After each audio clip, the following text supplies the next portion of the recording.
क्योंकि अगर मैं किसी को भी कुछ बताऊंगी तो वो मेरे घर वालों को नहीं छोड़ेगा। और ये सब जानने के बावजूद तू वहां फिर से चली गई। इतनी बड़ी बेवकूफ है तू मधु। हाँ, वो मुझे जबरदस्ती लेकर गया था। वो उसका बेटा बीमार था। पर माँ, उस बच्चे की कोई गलती नहीं है, चाहे वो इंसान कैसा भी हो, पर उसका बेटा वो नादान है। वो बहुत छोटा है दीदू। मधु, ये क्या बेवकूफी वाली बातें कर रही? तुझे अंदाजा भी है तू क्या कर रही है? मधु, फिर से तू बहुत बड़ी गलती कर रही है और मैं ये होने नहीं दूंगी।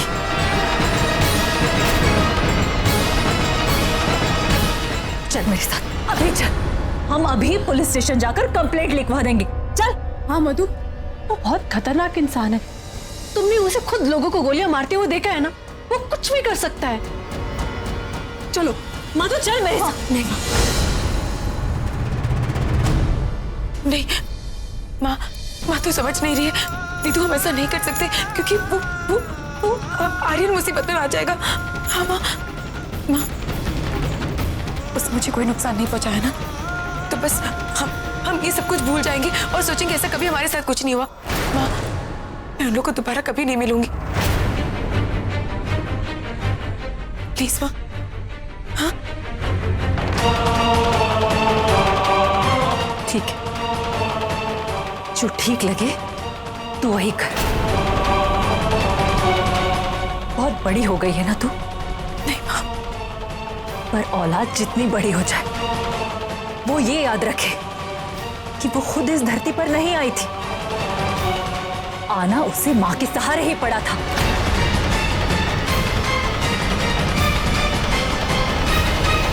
इसलिए औलाद चाहे या ना चाहे, उसकी जिंदगी पर मां का हक होता है। तो खबरदार इस जिंदगी को जरा सा भी खतरे में डाला तो, समझी?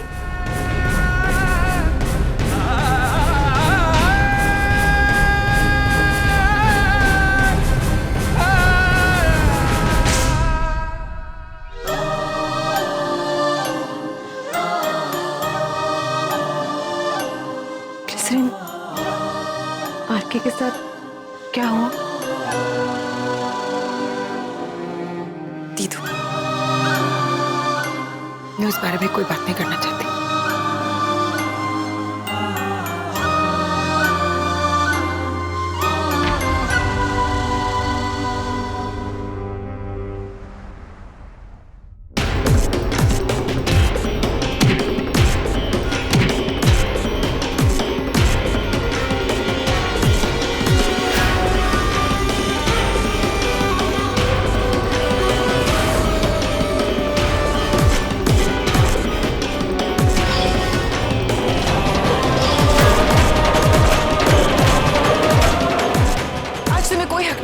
मेरा हाथ पकड़ने का, मुझसे सवाल पूछने का, मुझे दर्द पहुंचाने का, या मेरे घर पर आकर इस तरह तमाशा करने का।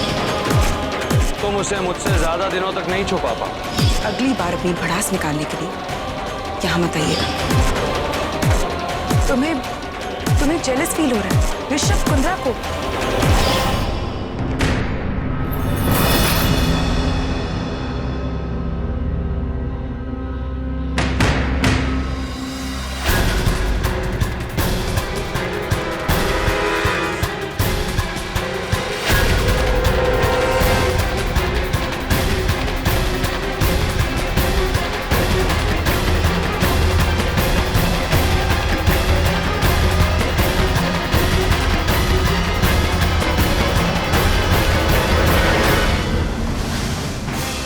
बिट्टू जी, ये आदमी कौन है?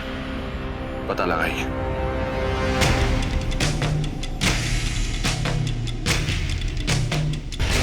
जब कोई काम कहा जाए तो आपको हाँ कहने में प्रॉब्लम है? हाँ तो तब कही जाए ना जब कभी जिंदगी में ना कही हो। नहीं जी?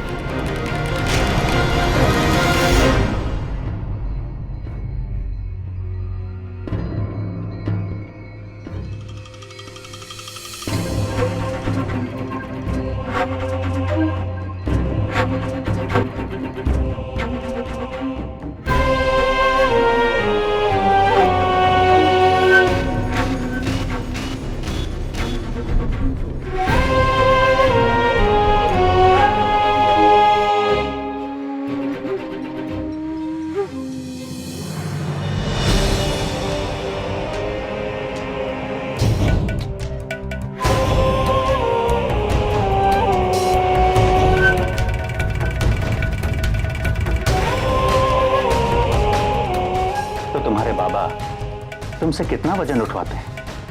बोलो नन्हे। कभी 5 और कभी 10। और मैं नन्हा नहीं हूँ और वो मेरे बाबा नहीं। ओह, तुम नन्हे नहीं? तो फिर क्या चौड़े? और वो तुम्हारे बाबा नहीं? तो उन्हें क्या कह के पुकारते हो? सुल्तान। हाँ? क्या कहा? तनिक दोबारा कहो, वही दम से। सुल्तान। और जोर से। सुल्तान। आर्यन,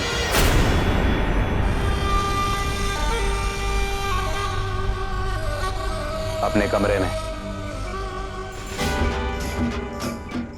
सुल्तान।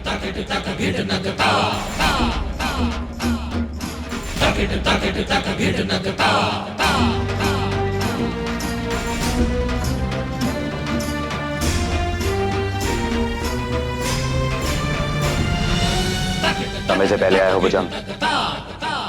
तो क्या है ना सुल्तान, 9 बजे के बाद राहु का समय लग रहा था, और जब राहु लगे तो हमारा बाहर बिल्कुल दिल नहीं लगे।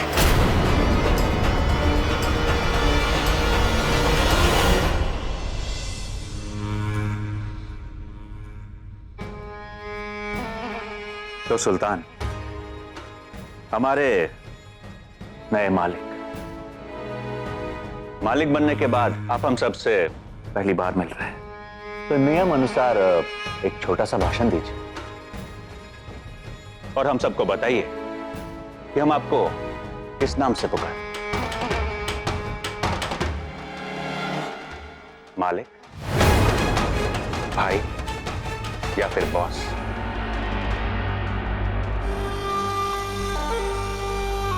भाषण नहीं, मेरा काम बोलेगा। बोलेगा नहीं, चिल्लाएगा। सुल्तान भाई, मेरे पास हमारा सामान पहुंच गया है। वो मांडली वाला सौदा भी पक्का हो गया है भाई। और ये आपका हिस्सा है भाई।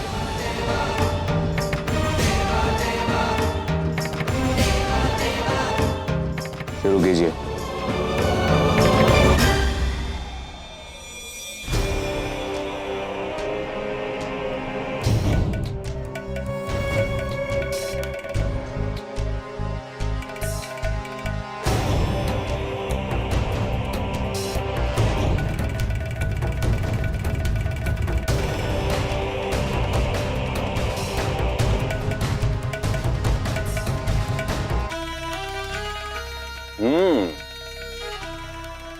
वाह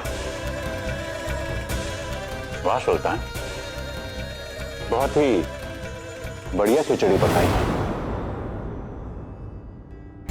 भुजंग,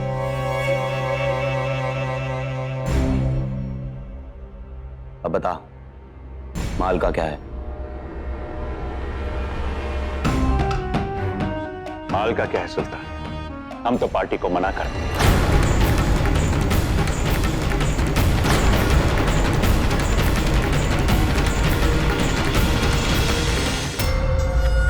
हीरे? अरे हीरे तो आजकल औरतों को भी नहीं चाहिए, तो हम क्या करेंगे? एक नई पार्टी मिली है, नया माल और ज्यादा पैसा। क्या मालिक, मौसम तो बताने दो माल का। इसकी एक एक ग्राम में, साला एक एक ग्राम में एक एक आदमी के ऐश की कहानी छुपी है, और पूरी दुनिया को पागल करने की। ये माल दीवाने सब इसके, और जो नहीं उस ससरे को कच्ची उम्र में शुभ घड़ी देखकर बना दो। ड्रग्स? हाँ, हीरोइन, कोके, और वो क्या कहते हैं उसको, एक सीटी, कुछ ऐसा ही, सीटी सीटी।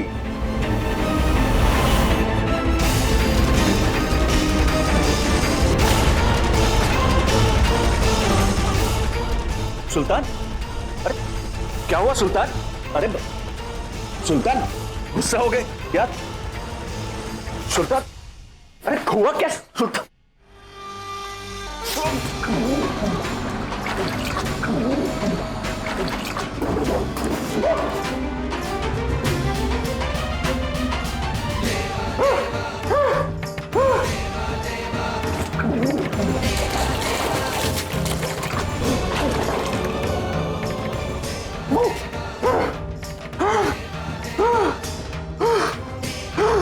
एक्सटेसी कहते हैं उसे। नशाया मौत का,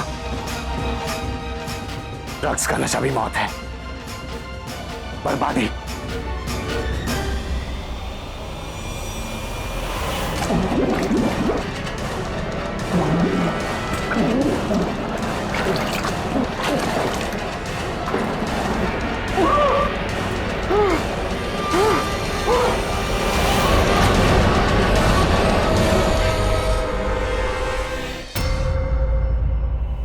मेरे धंधे में दो नियम।